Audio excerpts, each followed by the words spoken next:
did you end up where you're at now? Well, I was a listener of the show, so I recognized Bobby eating at a restaurant alone, and that's how we met. I mean, I didn't know for sure if it was him, but I was with my friend, and I was like, I think that's Bobby Bones, and she's like, who? I mean, the show was really, really new at that point. How long ago was this? This was 11 years ago, maybe more. I could be specific, but that's about when I think it was. And I just went up and I was like, are you Bobby Bones? And he said yes. And I was like, I'm a big fan of the show. I just moved back from College Station, didn't have a job yet. So I would listen to the show because I wasn't like at work or anything. I mean, I eventually got a job, don't worry, not in radio, but I got a sales job. But Bobby and I had become friends. And then he had a co-host position open up. There's some other stuff sprinkled in, but it just makes the story way too long. So long story short, I get a call from him one day, and he's like, hey, can I take you to dinner?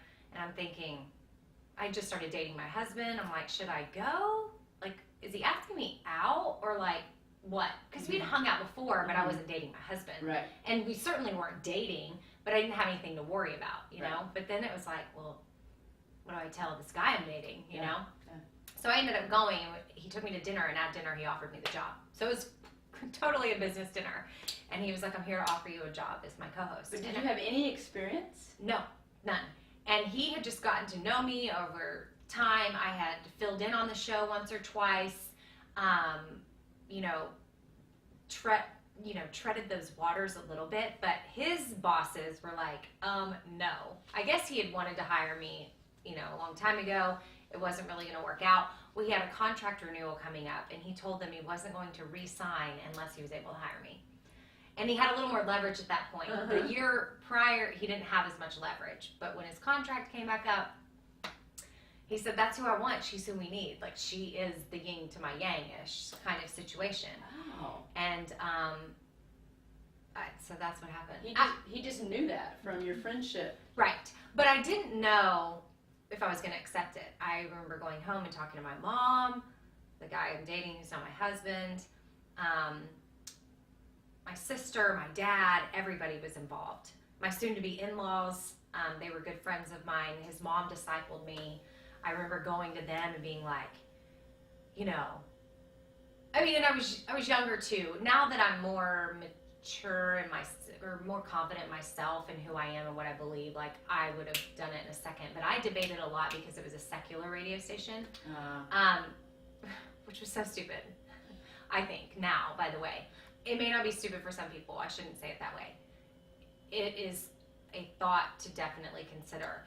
But for me now, especially now that we're country, it's different. But back then we were pop, you started pop, which was a big difference. But I was like, well, how hypocritical of me to be concerned working for the station when that's a station I listen to every single day. Like, if I'm able to listen to it, but I don't want people to know that I listen to it, like, that's silly. Right. So that was something I remember debating heavily. And then I had just gotten a raise at my current job, which was sales.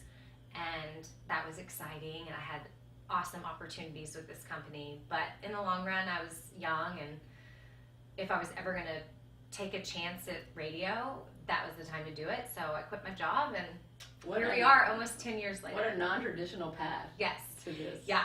And most people intern, and they want a morning show slot right away. And I remember being at the coffee machine like my first day, and like some of the older school radio people, better, like they've been around forever. And I remember one of them being at the copier with me and saying, oh, are you the new intern for the Bobby Bones Show? And I was like, no, I'm the new co-host. And I just kind of like skipped along, like having no idea that like nobody just falls into a co-host slot on a morning show. Like that person that asked me if I was the intern had been like busting their butt to get a slot on a morning show on another station, and they finally were, but like and I had no idea. And I'm casually like, oh, no, co-host. But now I know, like I would have never handled it that way. I would have been like, I have no idea what I'm doing here. For whatever reason, I'm the co-host, but I'll get your water if you want me to. Like, what do you need? God. I just didn't know. Well, and all that is because you walked up and introduced yourself to Bobby Bones one day and got a friendship, and then after that. Yeah. I think my Twitter bio is like, say hi to people that could change your life. Exactly.